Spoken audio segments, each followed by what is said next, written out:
함께 찾아보겠습니다. 창세기 16장 1절부터 5절까지의 말씀입니다. 창세기 16장 1절부터 5절까지의 말씀, 구약성경 18면 되겠습니다. 창세기 16장 1절부터 5절 말씀까지 한 절씩 교독할 때 제가 1절 말씀 공독합니다. 아브라함의 아내 사레는 출산하지 못하였고 그에게 한 여종이 있으니 애굽 사람이요 이름은 하갈이라.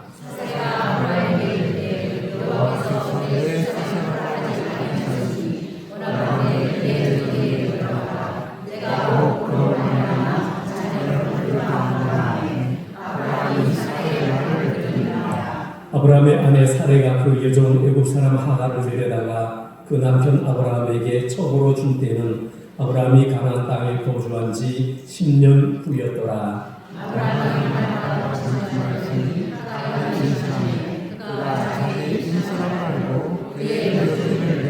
같이 공부합니다. 사레가 아브라함에게 이르되 내가 하는 고용은 당신이 받아야 옳도다. 내가 나의 여종을 당신의 품에 두었거늘 그가 자기의 임신함을 알고 나를 멸시하니 당신과 나 사이에 여호와께서 판단하시기를 원하노라.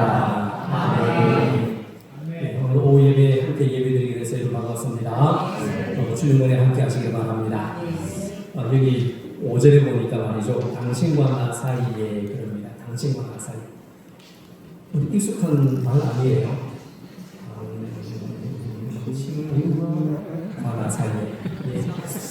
여러분, 이 일본어의 그 당신과 나 사이에 이 비슷하게 네 발장의 고음 있잖아요. 고음. 이 고음하고 나 사이를 일본어로 뭐라고 하는지 아세요? 예담입니다. 고멘 나사이 그럽니다. 이해가 안 되십니까? 고멘 나사이, 고마워 나사이. 예. 요즘 피곤하시죠? 밤에 잠도 못 주무시고 더위를 위해서. 그래서 제가 어제 장례 다녀오면서 집사람들하고 커피를 한잔 마시면서 이때 피곤할 때 참 커피, 진한 커피 뭘까요? 원액 에스프레소를 한잔 하면 참 피곤함이 사라질 것 같다. 제가 에스프레소를 좋아하고 진한 커피를 좋아하거든요. 근데 사실 에스프레소를 먹어도 피곤이 잘 사라지지 않아요. 네. 그럴 때 제가 찾아낸 원액 있습니다. 여러분들에게 같이 나옵니다. 예수프레소. 네. 그것만큼 제일 좀 필요해 보이고 없습니다. 여러분 예수프레소를 많이 애용하시길 바랍니다.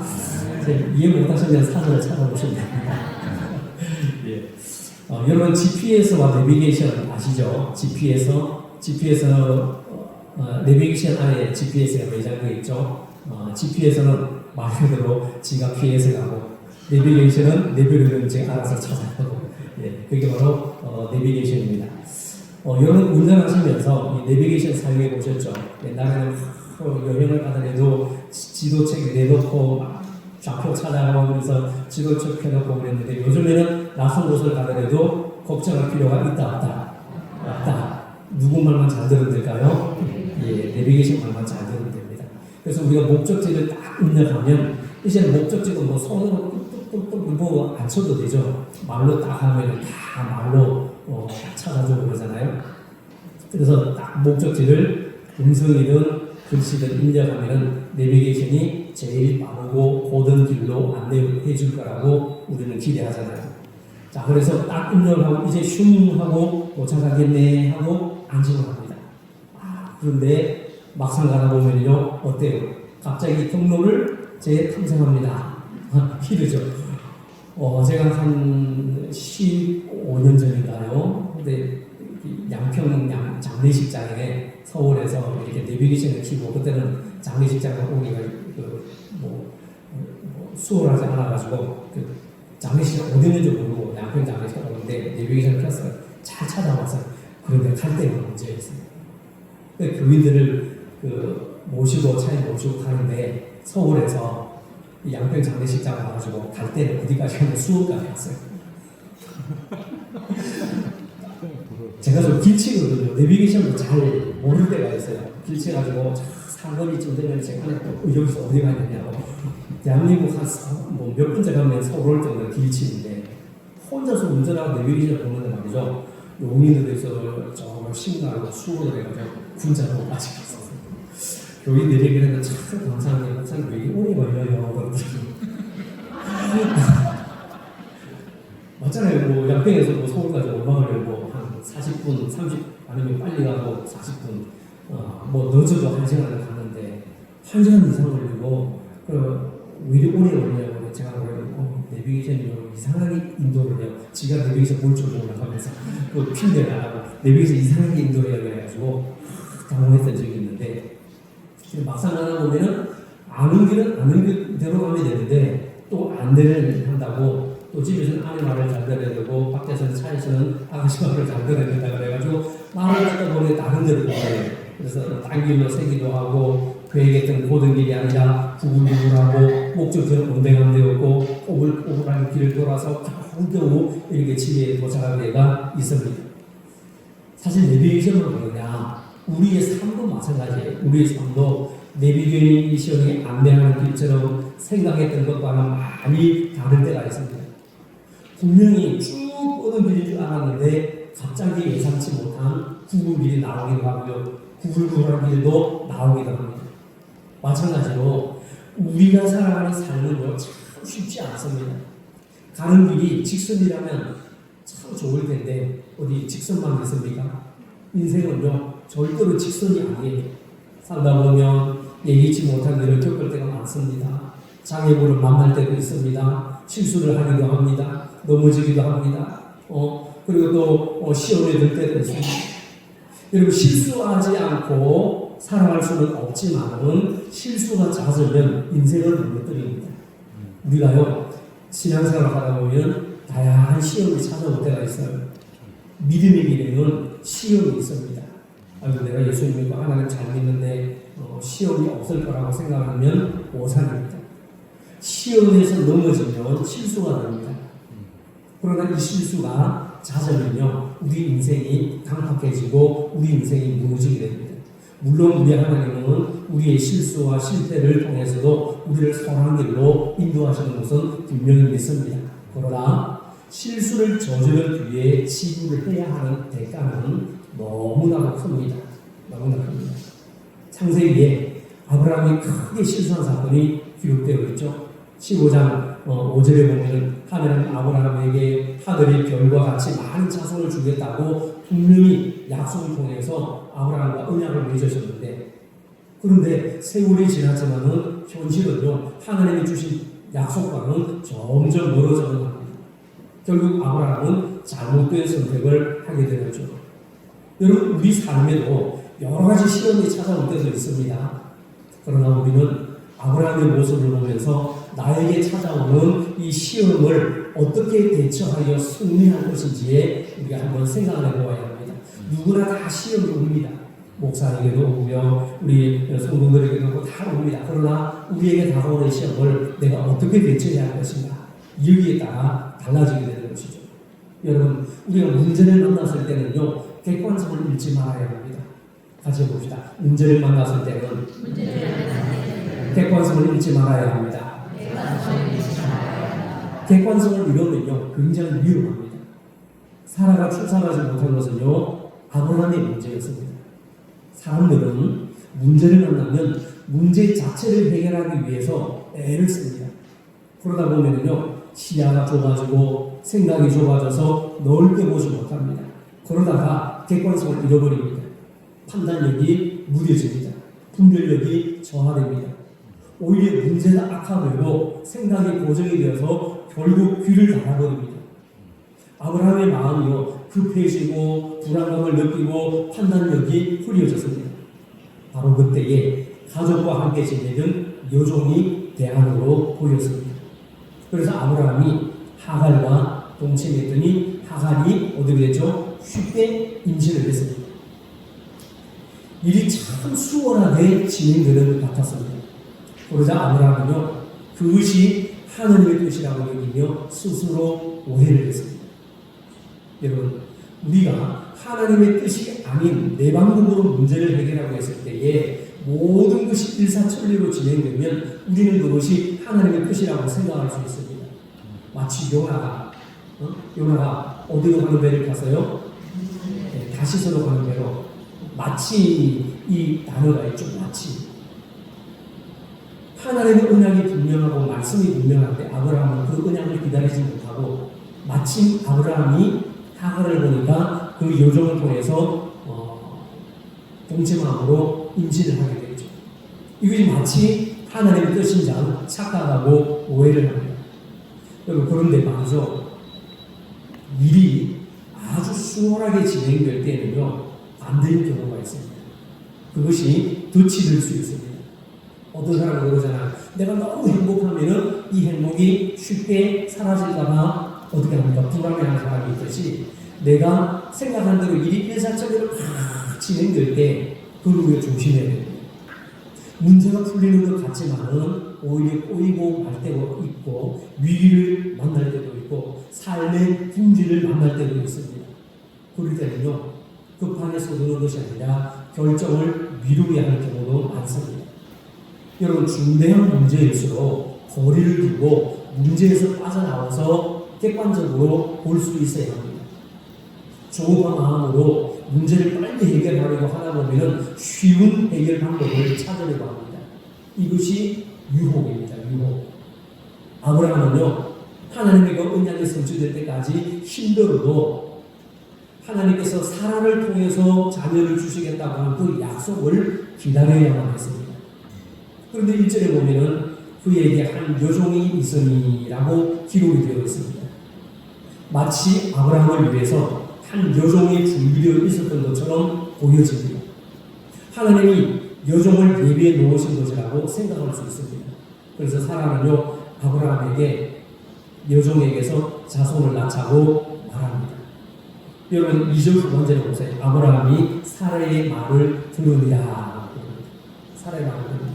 여기서 남편이 너무 아내 말을 잘 들어도 탈이라는 경우, 바로 이런 경우를 두고 말하는 거예요. 객관성을 잃어버리기 때문에 무엇이 어떤지 모르고. 그래서 사례가 시키니까 아브라함이 말을 듣는 것이죠. 자, 그런데 아브라함으로서는 이 사례의 제안을 거절할 이유가 있을까요? 없을까요? 아내가 이렇게 추천을 하고 아내가 말을 하는데 아브라함은 사라의 이 제안을 거절할 이유가 전혀 없었습니다.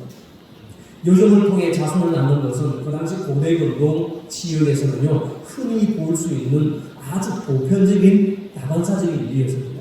주인이 종을 통해서 취해서 후손을 이어가는 것. 뭘 말할까요? 세상 사람들은 이런 방식으로 문제를 해결했습니다. 아브라함 역시 하나님의 약속을 세상의 방식으로 문제를 해결하기로 했습니다. 여러분, 영적으로 마귀는요, 종종 우리에게 왜 그렇게 복잡하게 살아? 왜 그렇게 어렵게 살아? 쉽게 살아? 너만 예수 믿어? 너만 유별나게 예수 믿네? 너만 잘났냐? 그러면서 우리에게 신앙을 타협하려고 그러죠. 복잡하게 살지 마. 단순하게 살아. 대충 살아. 주일 오전 예배만 드리면 되지. 피곤하고 힘든데 오후 예배까지 드려. 너 바쁘잖아. 그럽니다. 속상합니다. 쉽고 편리하게 문제를 해결할 수 있는 방안을 제시합니다. 하지만 이런 방안은요, 속임수입니다. 민간인입니다. 쉽고 편리한 방법을 선택하면 마귀의 덫에 걸리고 맙니다. 이런 꼭 기억하십시오. 주어진 것을 아무 생각 없이 덥석 잡으면 혹독한 대가를 지불해야 합니다. 여러분, 낚싯대를 들고 낚시를 하잖아요. 강가에서나 바닷가에서 낚시를 하는데 제일 잡기 어려운 고기가 어떤 고기인지 아세요? 한 번에 덥석 물지 않고 톡톡 쪼는 고기가 제일 잡기 힘들어요. 입이 큰 고기는요, 한 번에 덥석 물어버립니다. 근데 입이 작은 고기는요, 예를 들어서 망상어, 감성, 돌돔 이런 입이 조그만 고기들은 낚기가 어려워요. 네. 입이 작다 보니까 톡톡 쪼거든요. 그래서 여러분, 덥석 먹는 것을 조심해야 됩니다. 우리는 내가 하는 일에 하나님의 뜻을 가져와서 내가 하는 일에 하나님의 뜻을 가져와서 정당화시키고 맞춥니다. 내가 하나님의 뜻을 맞추는 것이 아니라 하나님의 뜻을 내 것으로 가져와서 맞출 때가 있어요. 여러분 죄를 지을 때 여러분 잘 모르실 거예요. 죄를 안 짓고 하도 정결하게 살아서 모르실 거예요. 죄를 지을 때는요 우리 자신을 잘 합리화시킵니다. 정당화시킵니다. 내가 편리한 대로 내가 유리한 대로 모든 것을 짜맞추지 않습니다. 그거야. 그러는데, 아이고, 그러면 되지. 하나님은 눈 감아 주실 거야. 우리 부역장도 이해할까요? 그래, 그렇지. 그러면서 나를 정당화시키고, 나를 합리화시키고, 나를 편리한 대로 짜맞춥니다. 왜요? 그래야 내 마음이 편하거든. 그래야 내 마음이 편하거든. 그래서 마귀는요, 빠른 길, 쉬운 길, 편한 길로 우리를 막 유혹을 합니다. 그리고 삶이 힘들 때 누군가가 쉬운 해결책을 제안하면요 하고 불립니다. 그러나 하나님은 때로는요 기다림을 통해서 우리를 단련시키고 우리를 훈련시킵니다. 무엇을 통해서? 기다림을 통해서. 기다림은 하나님이 단련하시는 방법 중에 가장 중요한 과정입니다. 그러나 우리에게는요 그 기다림이 가장 힘든 과정입니다. 하나님은 왜 우리를 기다리게 하실까? 그냥 단번에 그냥 슉 주시고 슉 가게 하시고 슉 해결해 주시면 되는데 왜 우리를 기다리게 하실까요? 그것은 곧 기다림이 믿음이기 때문입니다. 기다림이 믿음이기 때문이죠. 기다림이 없으면 믿음이 생기지 않아요. 기다림이 없으면 믿음이 생기지 않습니다. 기다리는 그 인내의 수고와 인내의 과정을 통해서 우리의 믿음은 단단해집니다. 하나님은 우리를 기다리게 함으로써 우리 안에 있는 인간의 방법과 우리 인간의 경험과 우리의 인간의 계획을 다 내려놓게 하십니다. 우리의 생각을 내려놓게 하시고 우리의 지혜를 내려놓게 하시고 오직 하나님만 의지하고 하나님만 바라보며 하나님만 신뢰하기를 원하십니다. 그 기다림의 과정을 통해서. 그러므로 우리는 기다림을 통해서 우리의 수단과 방법을 내려놓아야 합니다. 야고보서 1장 3절 4절에서 우리에게 분명히 말씀하죠. 너희 믿음의 시련이 인내를 만들어내는 줄 너희가 압니다. 인내를 온전히 이루라. 이는 너희로 온전하고 구비하여 조금도 부족함이 없게 하려 합니다. 인내를 배워야 합니다. 여러분 소망 가운데 인내하며 기다리는 것이 믿음의 정성입니다. 아브라함은요 문제를 잘 분석했지만 삶의 현장에 삶에 적용하는 데는 실패를 했습니다. 하나님께서 약속으로 사라의 출산을 분명히 허락하셨으므로 아브라함은 하나님의 약속을 인내심을 가지고 바라보며 기다려야 했습니다. 그런데 기다리지를 못했죠. 그 기다림의 과정 가운데 아브라함에게 하나님께서 믿음을 원하셨던 것이죠.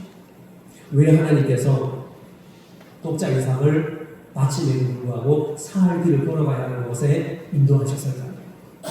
여러분 작심삼일의 마음 아시죠? 사람이 사흘을 넘기면 못할 일이 없습니다. 금식 해보셨죠?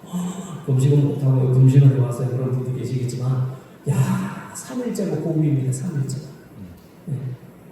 3일 금식하는데 12시 넘기를 얼마나 고대하고 예수님도 그렇게 오기를 고대하지 않을 거예요. 12시 땡 하면 내가 통닭을 먹으리라 죽을 먹으리라 그러면서 얼마나 시간을 기다립니까? 그 기다림의 인내가 그 기다림의 그 성숙이 우리의 믿음을 단단하게 연물게 한다는 사실이죠. 여러분 우리도 그렇습니다. 우리는 기도하면서 하나님의 뜻이 이루어지기를 바라면서 우리 자신의 뜻도 이루어지기를 원합니다. 왜 이런 일이 일어날까? 욕망 때문입니다. 우리는 하나님의 뜻만이 이루어지면 내 뜻은 자동적으로 이루어지는데 내 뜻도 이루어지고 하나님의 내 뜻도 이루어지고 하나님의 방법보다는 내 방법으로 내 뜻대로 내 계획대로 내가 먼저 내가 우선순위고 하나님 조금만 기다려주세요. 그런 욕망 때문이고 욕심 때문이고 내 고집 때문입니다. 내 뜻대로 움직이기는 내 계획과 내 교만 때문이죠. 여러분 무엇이 하나님의 뜻인지 분별하게 되면요 사실 우리가 참 쉽지 않아요. 아브라함은 하나님께서 분명히 아들을 주시겠다 하나님 약속을 주셨음에도 불구하고 그런데 하나님은 내가 너에게 어떤 방식으로 어떤 방법으로 어느 때에 그 뜻을 이룰 것인지는 말씀하지 않으셨습니다. 내가 내 하나님을 통해서 아들을 주리라. 하나님은 아브라함은 아들을 주시겠다는 하나님의 뜻은 분명히 알았지만은 하나님의 때를 기다리지 못하고 하나님이 하시려는 그 일을 자신이 대신하려고 했습니다. 그런데 하나님께서 오래 기다리게 하시는데도 하나님의 의도가 있다는 것을 알아야 됩니다.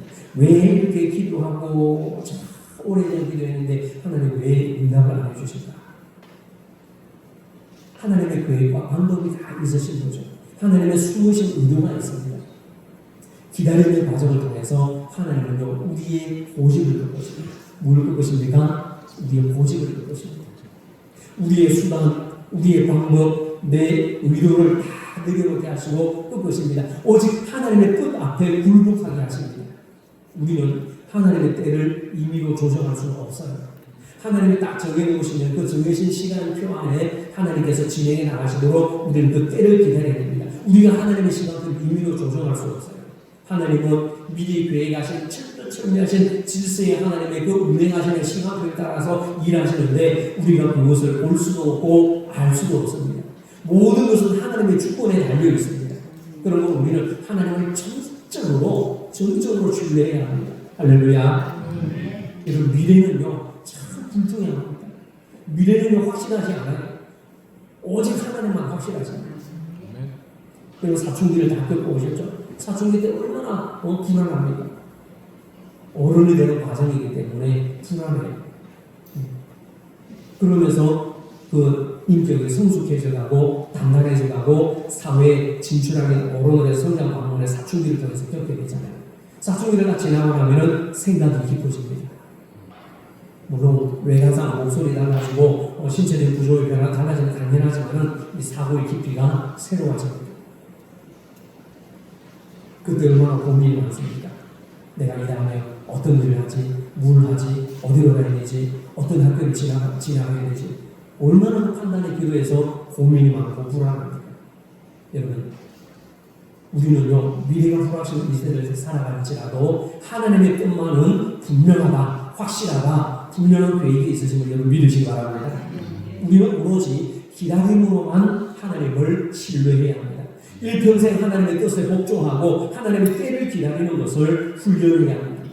우리의 뜻과 우리의 고집을 꺾고 하나님의 뜻과 하나님의 일하실 때를 기다릴 줄 알아야 합니다. 성경은요 하나님의 약속의 책입니다. 언약의 책입니다. 하나님은 약속하시고 약속한 것을 반드시 이루신다는 것이 성경의 내용입니다. 여러분 믿으십니까? 네. 그러면 우리는 하나님께서 약속하신 것은 반드시 이루어진다는 사실을 믿어야 합니다. 믿어야 합니다. 하나님에 대한 이 약속이 대한 확신이 없으면 우리의 믿음은 한 발자국도 앞으로 나가지 못합니다. 하나님은 약속한 것을 깨지 않으시고 반드시 이루십니다. 왜 그러십니까? 하나님은 신실하시고 변함이 없으신 분이십니다. 그런데 우리는 변함이 많아요. 하나님은 언제입니까? 이때입니까? 저때입니까? 왜 안 주십니까? 그러면서 불안해하고 염려하고 초조해하지만은 하나님은 그 선하신 방법대로 하나님 계획해 놓으신 그 뜻대로 잘 이루어 나가시는데 우리가 변하고 우리가 기다리지 못해서 다른 것이죠. 아브라함과 사라는요 바로 이 점을 놓쳤습니다. 우리의 삶은 우리의 노력이나 열심이 아니라 하나님의 약속에 따라 이루어집니다. 우리가 실수할지라도 하나님의 약속은 반드시 이루어짐을 여러분 믿으시기 바랍니다. 우리는요 이미 하나님의 언약의 틀 안에 들어왔습니다. 하나님의 언약의 틀 안에 우리를 향한 하나님의 약속은 반드시 이루어집니다. 여러분 믿으십니까? 그래서 나에게 주신 이 언약의 말씀 붙들고 기도하고 그 때를 바라보면 우리가 믿음으로 나아가야 되는 것이죠.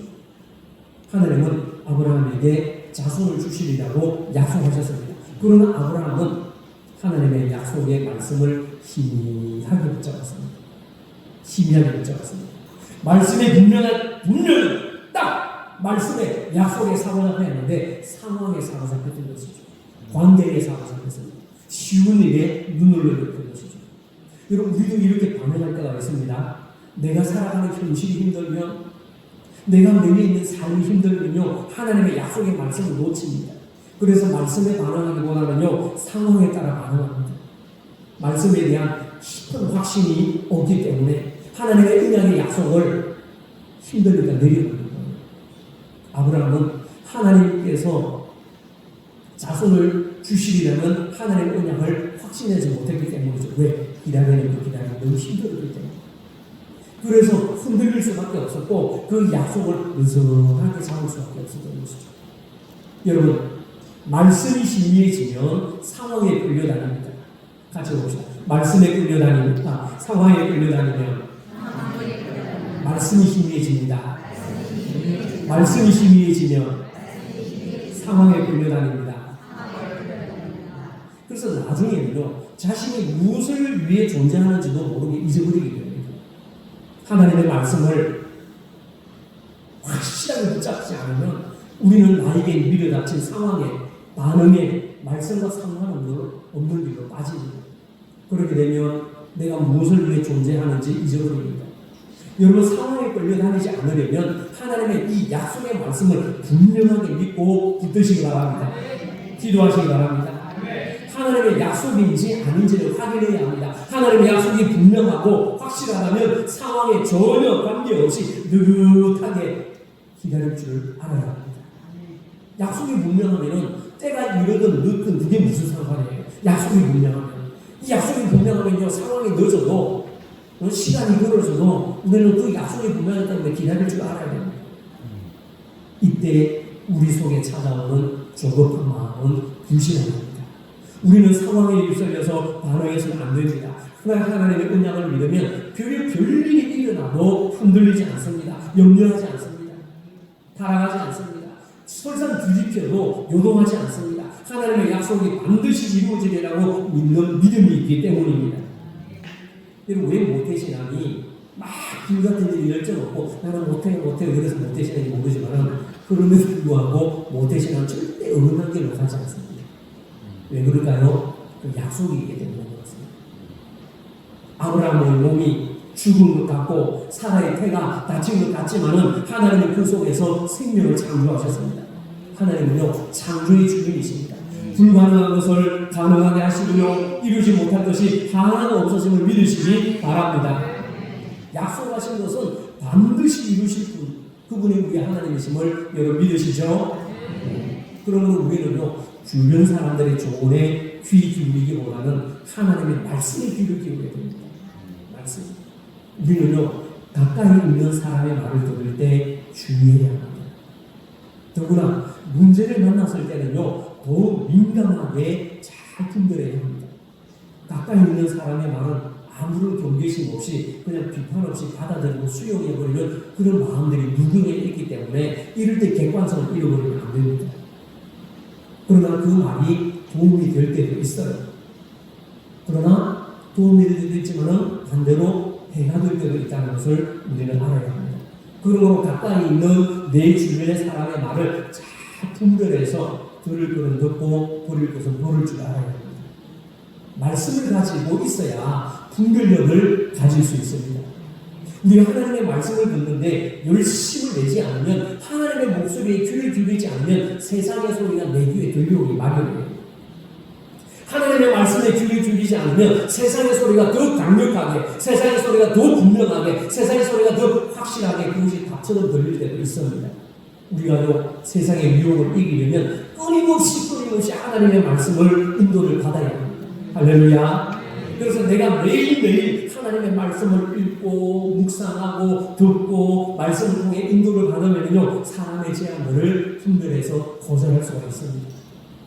물론 주변 사람들과 의논해야 할 때가 있지만 중대한 순간에는 하나님과 독대해야 합니다. 여러분, 기업의 CEO들이 왜 힘든 줄 아십니까? 어떤 때가 가장 힘드냐면 지도자는 결정을 해야 될 그 순간이 제일 힘듭니다. 결정을 해서 목사도 그렇고요, 회사의 회장, 사장들도 그렇고, 집안의 가장들도 그렇고, 결정을 내릴 때는 어느 누구도 가까이 있지 않습니다. 그래서 결단과 결정의 순간이 위험한 순간일 수가 있고, 또 가장 힘든 시기일 수도 있습니다. 그러나 그것마저도 내려놓고 하나님의 뜻을 파악하고 하나님의 음성에 귀를 기울이고 하나님의 지시와 인도하심을 따라 하나님의 약속을 붙잡고 나아가야 합니다. 그러지 못한 아브라함과 사라의 잘못된 선택은요, 엄청난 결과를 가져왔습니다. 세계 역사를 뒤바꿔 놓았잖아요. 아브라함이 99세가 되었을 때야 그제서야 하나님은 아브라함에게 나타나셨습니다. 하나님과 아브라함 사이에 14년 동안의 공백이 있었습니다. 내가 너에게 후손을 주리라. 하루, 이틀, 한 달, 두 달, 1년, 2년, 3년, 4년, 10년, 15년, 14년 동안의 공백이 있었습니다. 아브라함의 불순종으로 하나님은 14년 동안 침묵하셨습니다. 이것이 곧 말씀의 기본입니다. 이것은 아브라함의 불순종에 대한 하나님의 징계입니다. 그 아브라함의 잘못된 선택으로 인해서 여러분 성경에 보세요. 하나님과 아브라함이 나타나셔서 말씀을 나눈 적이 있냐 하면 아무도 없습니다. 14년 동안 하나님께서 침묵하신 것이죠. 그건 아브라함을 향한 하나님의 징계였습니다. 아마도 이 사건은 아브라함과 사라에게는 아주 큰 고통의 시간이었을지도 모릅니다. 여러분, 하나님의 말씀이 끊어진다는 것은 가장 큰 힘들입니다. 말씀의 기근보다 심각한 기근은 없습니다. 삶이 아무리 힘들어도 하나님의 말씀이 끊임없이 내게 주어지면 걱정할 것이 없어요. 말씀이 주어진다면 하나님이 이끄시고 하나님의 방법대로 하나님의 살려주심을 여러분 믿으시기 바랍니다. 그러나 말씀이 내게서 끊어졌다면 그것은 죽은 것과 같습니다. 길이 없습니다. 야, 오늘 저 목사님 나오고 하는 말이네, 놔두라고 하는 말이네. 그렇게 삐딱하게 들으면 안 되잖아요. 어떤 말씀이든지 성경을 통해서 기록된 말씀이라든지 종을 통해서 주시는 선포된 말씀이라든지 하나님께서 꿈과 계시를 통해 주시는 계시된 말씀이라든지 어떤 말씀으로도 겸손하게 받으면 버릴 것이 없고 감사함으로 받으면 버릴 것이 없는데 말씀이 끊어졌다면 그것은 죽은 것과 같습니다. 여러분, 우리 삶에 내 삶에 찾아오는 고통 가운데 우리가 자처한 것이 보면 많습니다. 그러면 우리는 하나님의 인도를 신중하게 따라야 합니다. 상황이 위급하다고 인간적 수단과 방법을 강구해서는 안 됩니다. 무슨 일이 있어도 하나님의 약속을 기다려야 합니다. 그래서 우리는요, 기다리는 사람입니다. 어떤 사람입니까? 기다리는 사람? 예, 기다리는 사람입니다. 기다림을 통해서 우리의 믿음이 견고해지고 하나님을 더욱 의지하고 하나님을 바라보게 되고 하나님을 더욱 신뢰하게 되는 것이죠. 자, 이제 오늘 말씀을 맺겠습니다. 상황이 꼬여도 우리는 하나님을 신뢰해야 합니다. 하나님을 바라보아야 합니다. 이것이 믿음입니다. 우리는 내 자신의 뜻보다는 하나님의 뜻을 신뢰해야 합니다. 살아가는 동안 수많은 문제들이 있고 아픔이 있고 우유곡절이 많지만은 하나님의 뜻을 바라보며 하나님의 뜻을 기다리며 하나님의 때를 기다리며 믿음의 길을 걸어가시기를 바랍니다. 여러분, 문제를 만났을 때에 문제에 집중하면 객관성을 잃어버립니다. 마음이 좁아지고 생각이 좁아지고 시야가 좁아지고 잘못된 선택을 하게 됩니다. 우리는요, 상황에 의존하기보다는 하나님의 약속을 붙들어야 합니다. 주님만 의지하고 주님만 바라보시길 바랍니다. 매 순간순간 하나님의 인도하심을 놓치지 말아야 합니다. 오늘도 이런 믿음으로 오직 하나님만 바라보며 약속의 말을 손 붙들고 주님 믿고 소망 가운데 살아가는 우리 모든 성도들 되셔서 나에게 닥쳐오는 모든 환난과 시험과 어려움들, 문제들을 잘 이겨가고 잘 풀어가는 믿음의 귀한 시간 되시기를 바랍니다. 이제 우리 함께 찬양하며 기도의 자리로 나아가겠습니다.